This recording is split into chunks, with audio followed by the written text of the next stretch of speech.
Go, go. This Yep. is Michael Dorinda. And this is Jake. Oh, hold on. And this is Jake Bennett.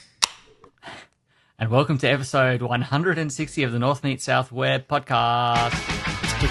I have to get paper towel because I just literally spilled bubbly drink on my laptop. I did the same thing. I picked up my water vessel and I realized that I forgot to put something in the dishwasher that I had just turned on. So I put it down and water just splooshed everywhere. So fortunately, it was on the desk out on the dining table, so I can deal with that later. Well, hopefully this doesn't impair the ability of my laptop to do what it needs to do, and hopefully these random key presses I'm making are not stopping the recording or anything insane. I think we're okay. I think we're okay. Yep. You just needed to have a Captain Cook at your microphone there. Captain Cook.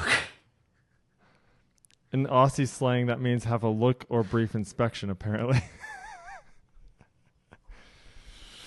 I listened to the it's a good thing latest. It's a good thing I'm a true blue. Oh, true blue. Loyal friend. Yeah, that's right. I was listening to the latest Business of Laravel podcast, and friend of the show, Greg Skirman, was on with Matt Stauffer this episode, and they ended up talking a bit about Aussie slang, and Matt had mentioned that in the Laracon AU speaker chat, you know, it doesn't occur to us as Aussies that people observing from outside of Australia don't understand some of the lingo and vice versa. So, yeah. Yeah, people have heard the story, I think, of the time that I was like we were chatting and you had to go get a delivery at the door. Mm-hmm. And I was still in your ear because I could hear the AirPods. You were like hooked up on the AirPods, and I was in on an Aussie to Aussie conversation, and it was a different type of language than you and I have ever spoken. Yes. Didn't understand most of it, and you'd certainly be left behind. I'll send you this. Is it this video that I just saw the other day? No, not this one. There was a video that Marty Friedel, I think, shared with the chat talking about. Oh no, sorry, it was Simon. It was Simon Brashlotis shared I'll have to put a link to this in the show notes if I can find the original video. But it was basically one side of a conversation, like a phone conversation between two Aussies and two Aussie men specifically. It's a good one. It's a lot of yeah, nah, nah. Oh yeah, nah. All right, yeah, okay, yeah, nah, yeah, of course. Very. All right, so I'm gonna quiz you on some Australian slang here. Okay, here we go. So you can tell me what the meaning is. Carrying on like a pork chop means what? Means like, you know, just being crazy, doing all kinds of weird things, just acting unreasonable. I'll count that. Yep. A grommet. A grommet. No. A grommet. No. It says a young surfer is a grommet. A young surfer. Okay. Well, I never got into surfing culture, so that makes sense though. All right. Whoop whoop. Like I'm driving in the whoop whoop. You're driving into whoop whoop.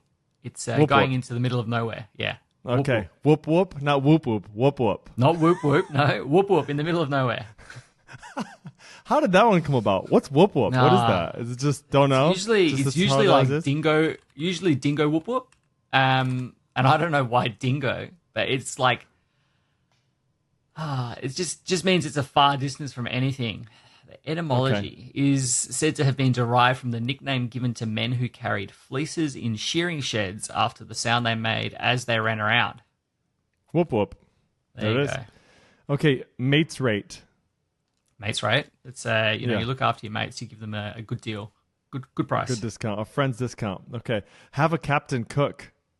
Have a Captain Cook, which you got me. Yeah. Do you before. know this one? Haven't I? It says have a look or brief inspections to have a to have a look Cook. around. Like contextually, yeah, I get it. I feel like it's something that maybe I've heard once or twice, but it's not common, and so it's not common vernacular for me. Okay, I've got two left for you. A two-pot screamer. Two-pot screamer. A two-pot screamer. Nah. That guy's a two-pot screamer. Nah. Someone who can't hold their liquor. Someone who can't. We've Yeah. I was curious Okay. to know if you had actually heard that Yeah, one before. I've never heard Two Pot Screamer. Cadbury is one that we've Cadbury? that I use often. Someone's a Cadbury, they're a glass and a half. Ah, okay. It takes them a glass and a half to get drunk. Okay. And there's another one that I can't. It's on the. I can't grasp it. But there is another one. Well, I remember you telling what's me your last Whispers. Whispers was a good one. Whispers. That's right. The guy who never. Doesn't So shout. if you shout, that's like you're picking up the round of Picking up drinks. the tab, the rab. Yeah. And the guy who never does that is called Whispers. So Whispers never shouts. That's right. Whisper never shouts. Okay, last one is have a roux loose in the top paddock. Have a ruler, like being like 10 cents short of the dollar, being a bit Yeah, exactly. not smart. Not the sharpest tool in the shed. Yeah, not the brightest crayon in Not the the box. brightest crown. That's right. Yep. I've been speaking of my dog, I've been saying he's dumb as a box of rocks. I like that one. Oh, there's a box of rocks. Yeah. Dumb as a box of rocks. Dog. Dumb as a box of rocks. He's been, I don't know. I don't really want to talk about it. It's not appropriate to talk about on this show. By the way, did I tell you we have chickens now? We got chickens. I feel like we've had this. Yeah, I think We have 4 chickens now, and my son wants to get chicken collars so we can take them to soccer games here when the soccer season starts. Yep, walk the chickens. Chicken leashes. It's ridiculous. Are they hens? You getting eggs out of them? Or what? Yes, you can. Yes, you can only get hens here in town, Right. and so we had to get hens. But they're good. They're fun. They're really funny actually. You let them out and they just kind of roam around the yard. Roam around. Yeah, it's funny to watch them. They always stay together. There's 4 of them, and they just kind of always hang out together, and they're scratching and pecking at the ground and stuff. It's funny. Nice. Anyway, nothing to do with anything except for, hey, what I will say is I think you and I beat Aaron to the whole popping off thing. You know, we've been talking I think about we had by soda about a waters. week. Yeah. Oh man, well at least remember we used to do Spindrift. We used to do Spindrift all the time. That's right. We tried to. Not that it's a competition, Aaron, because it definitely is not. Yeah, I did try to get a sponsor of Spindrift back in the day. Don't started be with the best. Beef with Aaron. No. Aaron started with the best. I got to say that lemon Spindrift is quite delicious. Although I prefer the grapefruit. He did say he would review that later. I got to say this one's the best one I've had in a while. Bubbler. Yeah, it's pretty good actually. This is Triple Berry Breezer Bubbler. It's pretty good. You're right. I did actually have a mineral water earlier. It's made with wonky fruit. And if I can find Dash Water is the name of it. So they make it with wonky fruit, which is, you know, like you go to the supermarket and you buy fruit, or you go to the greengrocer and you buy fruit, and it's like the good stuff goes there because it looks good. But what do they do with the wonky fruit? The wonky fruit, you know, usually gets sold off or goes to a farmer's market. Gotcha. Or in the instance of Dash Water, they make wonky fruit. They use the wonky fruit to make their mineral water. So I had I don't know what it was. It was a raspberry? Raspberries one, yeah. Sparkling water infused with wonky raspberries. Very nice. Okay. It's definitely more than a passing, I don't remember the exact phrasing Aaron used, but like, you know, it looks like it's like someone shouted the name of the fruit from the other room is the only connection to the flavor you get. So okay. Yeah, this one was okay. I like it. Hey, dude, I got a couple topics to talk about today, but I've got one that I think would be a fun one to start with. And maybe we can just keep this episode focused on one. I don't know. Maybe. We can try. I've got an interesting thing we've kind of come to a conclusion, but we haven't standardized it across our code base. Actually, I've got 2 things that we could talk about. Let's talk about the one, and then if we have time, you want to stay on track, and in thinking about the first topic, you've already thought of a second one. Yep. Well, I know what it is. I know what here it is. Okay. Hit me with Here's the first one. We're talking about running your tests in some sort of continuous integration system. So for us, we use GitHub Actions to run our tests, right? So that typically is in your .github directory, and inside of there, you'll have some sort of YAML file. Maybe we call it tests.yaml. Inside of there, you're going to set up your container that's going to pull down MySQL. It's going to pull down PHP, and it's going to go through the process of setting that up. And then you're going to, it's going to pull down, you know, all your dependencies. It's going to, then the real fun starts. Okay, so now you've got your Laravel. Your Laravel stuff is downloaded and your composer installed. So now we get into the meaty bit, and here's where it is. What do you do with envs. Now, there's about 3 different places you could place these envs. And so the question for me is, where do you place each, and what is your heuristic for determining what goes where? So let me give you some options for where you can put env values. You can put them straight in your YAML file. So in your test.yaml, you can actually define for each of the different actions that you're going to run. You can say env, and you can define straight in there an env value that will get picked up by your Laravel application, or that will get picked up by some command that's going to run. It doesn't necessarily have to be Laravel. It could be like you're migrating. I guess in that case, you would be migrating your database. It could be that sort of stuff, right? You could set those envs directly on that. You could also put them in like a .env.example file that you copy over, or a .env.ci file that you copy over out of your thing. You could copy that to the env. Or in the case of PHP unit, you have something specialized for that, like phpunit.xml, which you can also override, by the way, with envs that you set specifically on that PHP unit action. So there's a lot of stuff going on here. What is the methodology for setting envs? Where do you put what? That's the question. So I'm gonna clarify one more time. Here are the 3 options that you have, and I'm even sort of, I feel like, giving you a little bit of a leg up because these are the places I've decided to put them. GitHub Actions has a place where you can put secrets in a repo. Let's narrow it down to a .env.ci file. We can talk about why that would be later, but .env.ci and phpunit.xml. Okay, those are the options. Let me hear your thoughts. All right, so it may or may not shock you to know that we actually use all of them. We do too. We do too. In different situations. So the PHP that's why it's complicated. .xml it's not file, easy. It is, yeah. The PHP unit.xml file we will use for things that we want to be the same, irrespective of which environment we're running in. So if we're running in CI, or if we're running it locally, or if we're running it, on another machine, these are the things that we don't want to change. Things like when you put that in which file? Into the PHP unit.xml. Okay, PHP unit.xml. I'm just going to write this down for myself because I'm interested here. PHP unit.xml.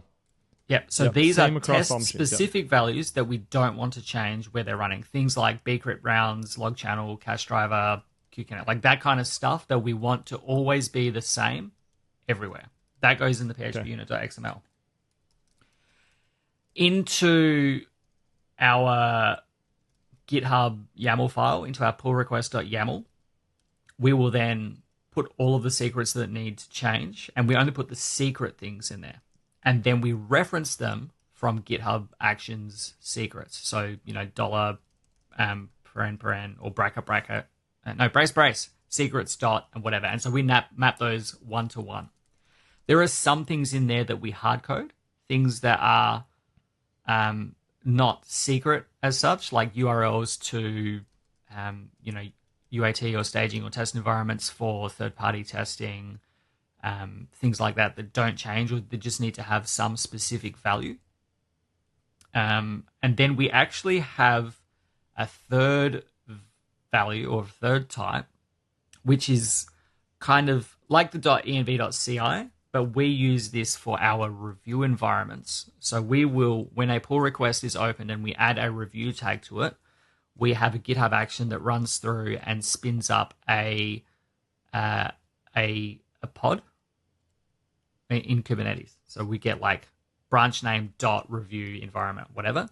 And then what we do in that is we reference 1Password URLs in our .env.review. And so we will just run that through 1Pass's hydrate or fill or whatever the command is, and it will find the corresponding keys and inject that into there, and then we use that in our review environments. So yeah, all 3 of them. .env.example, we will put some things. You just have to be very cautious about what you're putting in there, because obviously .env.example is typically committed to your Git repository, and so whatever you put in there is going to be in your Git history forever. So you have to be careful that you didn't put the secret in the wrong file or whatever else, because you don't want to have to then roll those credentials, if they do end up in GitHub for whatever reason. Yep. And then developers also have, like for testing, you can have a .env.testing on your local machine. And then Laravel will handle swapping that in when you run PHP Artisan test or whatever. Laravel will always look for a .env file that matches whatever your configured app_env is in the environment, and it will try and find a corresponding .env.environment name. And then this is for like your machine specific things. Like you might have a different username and password for the database, or you might have, whatever configured there. You might have your own set of testing credentials for API endpoints and things like that, where you want to, be able to run those things locally. So that will then build off your local .env.testing will override those values in a test situation. Is that how it works? Is that it's like if you have .env.testing, does that override your your local .env? Is that what it is? So like I am pretty sure. Is it okay? Because I only set in the .env.testing the things that I know I need to change in my environment. I'm pretty sure. I need to look that up. Only override .env values. That's what I'm curious about that. Actually, I don't know that to be true, but I am curious about that. I could be wrong, but that's how I've got it set up. So yeah, no, that's good. So, man, there's just a lot of different sort of. So here's the situation, right? I'm trying to teach. I had a new developer today, a junior developer, who's struggling with like, hey, these tests aren't passing. So why aren't they passing? Well, because the database can't get set up in CI. Like the migrations won't run, and then if I can get the migrations to run, then the tests fail because they're looking for a different database. And it's like, okay, well, where do we set that stuff, right? So I'm trying to sort of standardize those things. And so the conclusion that I had previously come to, maybe I can sort of share with you, right? So if we're talking about layers, I suppose, anything that your Docker container or anything that your GitHub action would need to know about that is outside of the scope of your Laravel project needs to be inside of the tests.yaml or that GitHub YAML file. Has to be. Now, if it's in there and it's never going to change and it's not a secret, I'm okay with it being hard-coded for the most part. Mostly. Mm-hmm. If it is a secret, it must reference a GitHub action secret. Okay, so there's top level. If there is a value that needs to be outside of the scope of your Laravel application, then it needs to be in that YAML file. Okay, so typically how we set that up is at the very top, we're going to be setting up our container. We're going to be setting up MySQL. We're going to be, naming whatever that database is going to be. And so that's going to be something we're going to put in that YAML file. That's where we're going to set sort of that some of that environment. The next step that we typically do is we're typically going to copy over some env.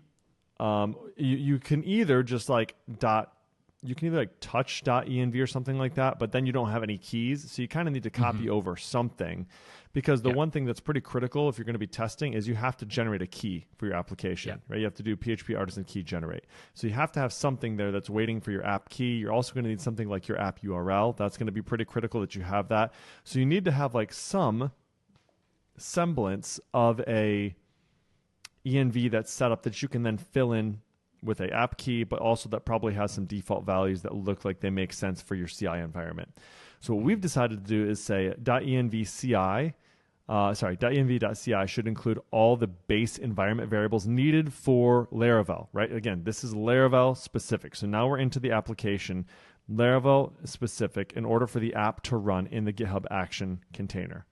So that's what lives in there. So that's going to be things like the database connection. That's going to be things like the database name, the database user, the database password, the database port, if that's needed, that sort of stuff.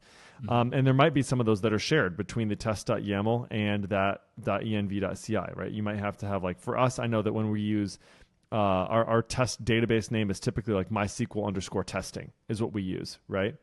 Now, I want to make a distinction between this because .env.ci is what we would use in CI, but it might not necessarily be what you would use as a local developer for your own local testing stuff. So we sort of allow you to decide that on your side if you'd like to. But env.ci is where we typically set up that stuff for the CI environment, and it's going to be in sync with kind of what we would expect to be in our tests.yaml stuff. Then lastly, we have our sorry. Yes. Did I say that right? I think I might have said some of that backwards. Okay. Let me run that back real quick. Did I say our test.yaml first? Is that what I said first? I think that's what I said first. Okay, so then last you have phpunit.xml. So this is anything that is just the overrides for running the tests, like our PHP unit tests, right? So this would be typically shared between, honestly, probably you're obviously when you're running tests locally, it's going to use phpunit.xml. And when you're running tests in CI, it's going to use phpunit.xml. So like what you said, those things that will not change across any of the environments that just need to be set up, right? Those bcrypt rounds, some of like the cache driver is going to be array. The database or the queue driver is probably going to be sync. The mail driver is probably going to be array or log, right? Those sorts of things. Those are what we would set up in our phpunit.xml. So I've got it all written up for our developers to say like, hey, here's kind of how it should work, and here's an example of each. But it's still a bit tricky, right? And so we're sort of on this path to try and standardize this across the different repositories. But it's just difficult. It's difficult to make it happen. There's just a lot of, that YAML file is so large. Many times, and it's hard to just keep those things all in sync. And so we're trying to just standardize that and give at least new people an idea of like, here are the places you can put this, and here's generally where what each one of these is responsible for. If there's anybody else out there who has come up with a better solution for this or a better sort of heuristic and like, hey, here's where each one of them go, I'd be happy to hear it. But that's kind of where we're at this point. I like the idea of the 1Password stuff. For your 1Password stuff, are those 1Password environment variables also used for your developers in their local development environment? We're not, but they can be. So the way that works is you can like inject an environment kind of thing. So you can say inject dev or whatever, which references a vault in 1Password. Sure. And then you give developers access to that specific vault, and then they can just use like op:// local dev / whatever the then item is, and then does that actually go in your .env? Is that what it's like a URL that goes in there in your .env file? Interesting. Yeah. So that way you can so essentially you just put all of those things into the 1Password file. Into the .env file, and you commit all of that directly in there.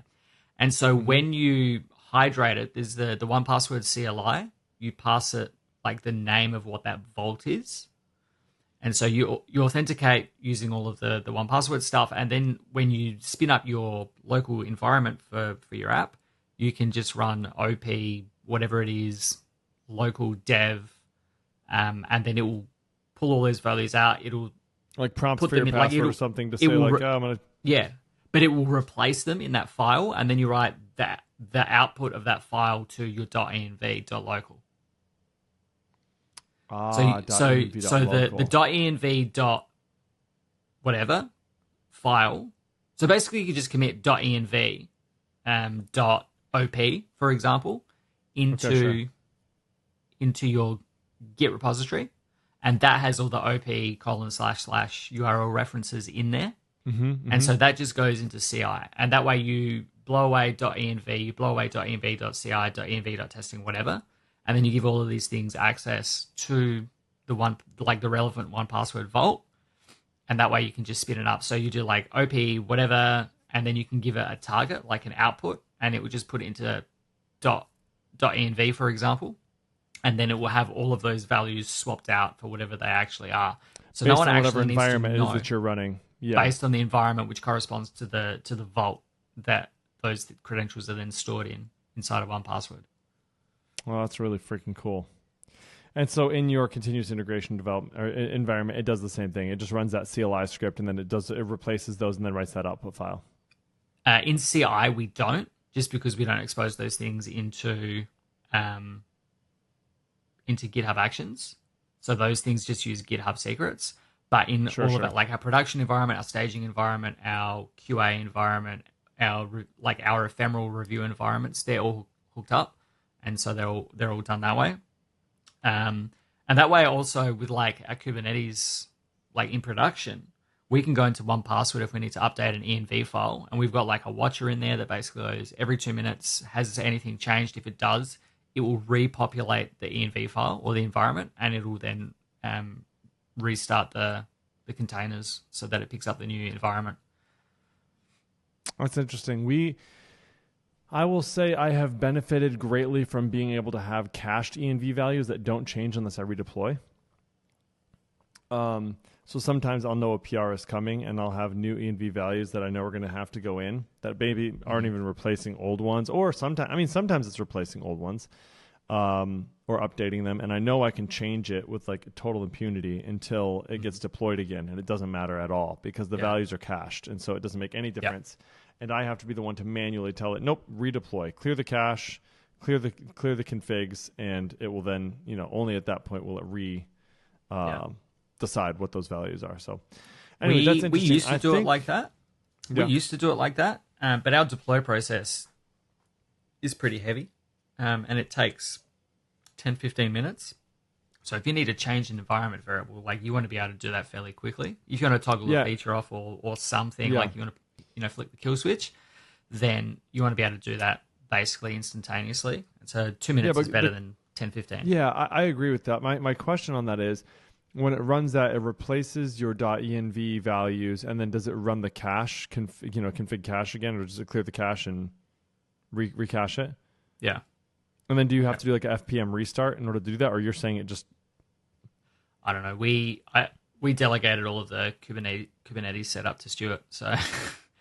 All right, Stuart, you need to let us know. I just got told that if I need to update an env value, I can just change it in 1Password and wait a couple of minutes. That's really nice. I will say, like, I feel like I used to be able to do that, but I can't do that anymore. Like, I couldn't do that anymore. So anytime I change a env value, even if I recache the config, it doesn't matter. It's like my front end, my actual application doesn't react to it unless I restart FPM. And once I restart FPM, then it will work. But restarting FPM, because you're probably drops all the open connections and stuff, which sucks. You're probably using opcache, I would assume, in production. And if you're using opcache, then it will hold on to all of that stuff until you reload. That makes sense. FPM, yeah. Yeah, that makes sense. The Which benefits and the downfalls of opcache, because it'll do the config cache, but until you then restart FPM, it won't pick up those changes. Yeah, I've thrown a recipe together in Forge that I can just say, like, run this for this particular site, and it'll just do it. It'll recache the config, and then it will, it'll restart FPM for that particular site, and then we're good. But it's just, that's what we have to do. We can't just change the env. We have to do that. So many different ways. Obviously Forge is really good in providing a really quick and easy, one-click for the most part, way to get up and running for a lot of Laravel applications. But as you start to scale, or you have more things, or you need to consider more intricacies of your own applications, it can then mean that, okay, maybe Forge isn't the tool for you. And like Forge will take you a long way in a lot of situations. And for a lot of people, our load balancer in front of one or two nodes and just scaling horizontally that way is probably enough. Because we wanted to kind of spin up these ephemeral environments really easily and spin them up and tear them down and have reproducible environments for our other parts of the business being able to have an environment that they could test against. It was just easier to put all of this stuff into Kubernetes and then deploy it running it on EKS and things like that. So it's all controlled, and then all of the platform itself is managed by the Stuart. Not even like Stuart. My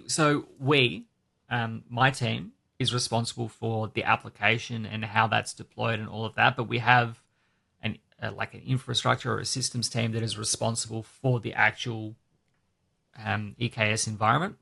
And so they keep all of the security stuff up to date for us. We just deploy to the environment, and it's all nicely separated out. And compliance is a big piece as well. So yeah, I gotta look to see. We use something other than 1Password, but I feel like when we were first signing on to this, there was this idea of a CLI tool that would allow you to pull that stuff from there. But I don't know if it's quite as good as 1Password's integration. I know we had talked about using that at one point, but never fully made it there. It's one of those things where it's like, it's hard to find the time to slow down and stop working on features to work on some of this infrastructure stuff.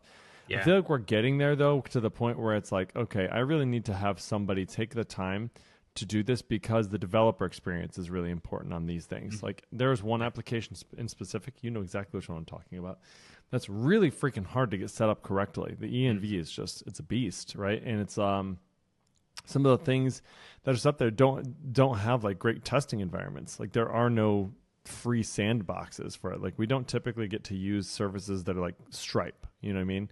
We have, some crusty XML thing that we have to use. And it's like if we're using, Twilio even doesn't necessarily have a great sandbox stuff. I mean, it sort of does, but not totally. It's not like I don't know.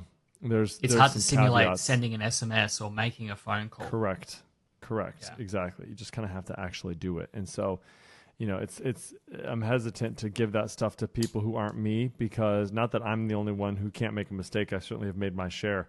I just don't ever want somebody else to be responsible for me giving them something and then screwing it up, because it's like, that's my fault. Like, So anyway, as a result, I just don't give it to them. But that makes and this is the tricky thing as well, right? If you've, like you set this environment up on your machine 5 years ago or whatever, and it works, and you've like added stuff to it and whatever, and you don't often go back to the very beginning and recreate those things, and so you don't hit the pain points of someone who is new to the project. Correct. Like when I did some contract work for you a couple of years ago, it was like, okay, how do I actually get this up and running? All this stuff is here, but it's like incomplete, or it's missing something, or whatever else. So it's unfortunately often falls on the lap of the new person to fix those things up and get it into a state where it can be done. And that's like when Stuart came on, his first job was to containerize the application and get that all moved across. And so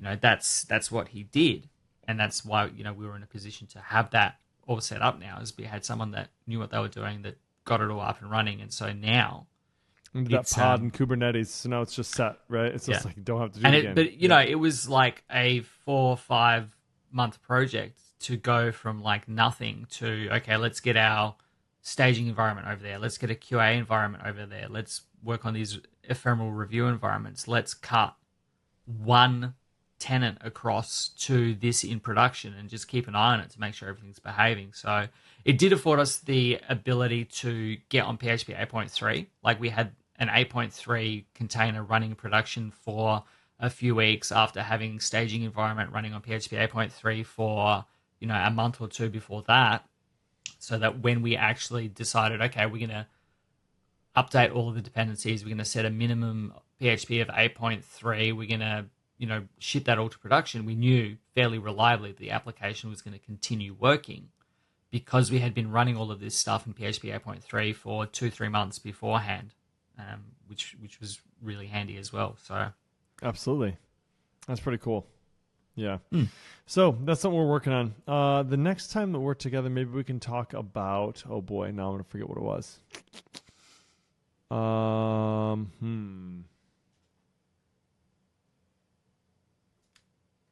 It's gone. Nope, lost it. It's gone. Yeah, I will come back. I will remember it next time. But yeah, there was the ENVs, and then I totally forgot. Lost it. It'll come back to me later. I'm positive. Too much good chat about too much good chat. Yeah, too much of that good stuff. So anyway, I feel like I'm not even necessarily closer to a solution than what it was when we first started. I've discussed it. Like I've got it written up in a wiki, so that they kind of have an idea. But the interesting thing to me is that .env.local. So do you guys do you ever even have a .env set up? Or do you, when you're on your local machine, like working in your local development environment, do you just do .env.local? On my local machine, I think I've just got a .env, yeah. Just not .env.local.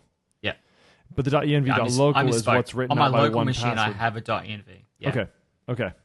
But like when 1Password runs, does it copy all the secrets to a .env.local or just to your .env? That's the intent. Yeah, that's the intent. Is that your .in well, yeah. So we're not. So we can do that. We're not at the moment. So we've got a .env.review, which in our review environments gets populated and created.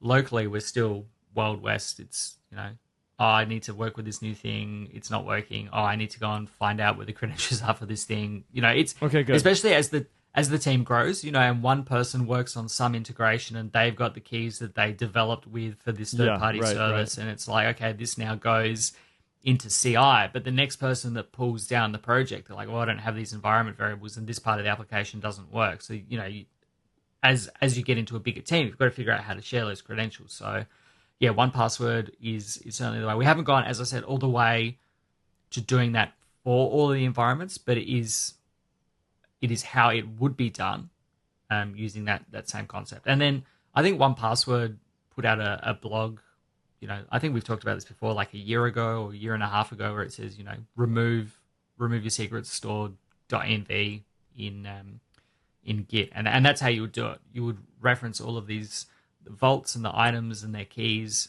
in the env file, and then there's never a concern that you're going to commit a secret, because the secret just doesn't exist in those files anymore, because that's that then becomes the policy of the team.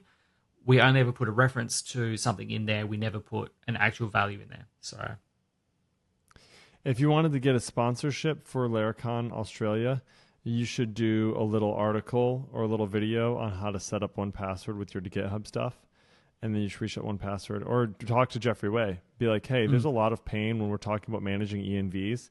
How do you manage them locally? How do you share secrets with a team? What do you do in your CI environment? What should you do? You know what I mean? How should you do that? And then you should pitch that to Jeffrey. Be like, I've got a 5-episode series that I would love to talk about managing your ENVs among a team. Mm-hmm. Yeah, you should do that. After Laracon IU, maybe. Or maybe before Laracon IU, you tell 1Password, hey, we're really interested in talking about this. This is how we're doing it. We're currently using 1Password. We'd love to have you sponsor the conference. I can talk about it from the stage. That'd be good. Get Agile Bits to sponsor the conference. That'd be nice. That would be cool. Lots of stuff on the go. All of our schedule's out now. Nice. We published all of the talk topics. We haven't published the names and the topics together. We've published the topics, and the speakers are doing their fun little intro videos at the moment. So we're putting out 2 a week over the next 6-8 weeks or so, as they all come out and they'll introduce themselves and their own topics. And we've got some really fun ones this year as well, which is good. That's fun. The site is looking really nice. Yeah, it's going well. I need to fix up the contrast of the I have to fix up the contrast of the schedule. We've got a bit of blue on blue that is not legible, which I like.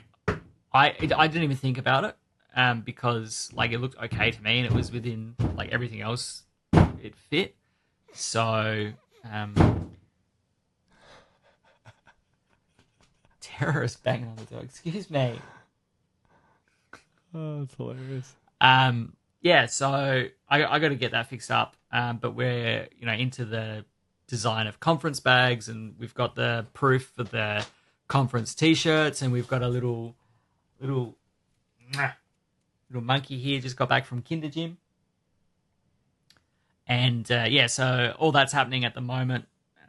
We're into the last sort of 3 and a bit-ish weeks of early bird sales, so all going well there. So it's looking really nice, dude. The site looks awesome. Very excited. Yeah, it's going well. Going well. Very good, my friend. Well, I can tell your kids are home. You probably need to go say hi. Give that little one a hug and a squeeze. Yeah, absolutely. So I can let you go, man. Hey, folks, thanks so much for hanging out with us. Michael, what episode is this one? What one? 160. 160, folks. Find show notes for this episode at northmeetsouth.audio/160. Hit us up on Twitter at Jacob and at Michael Drenda at North South Audio. Rate us to be podcatcher of choice. 5 stars would be amazing. See you next time, folks. 2 weeks. Later. Bye.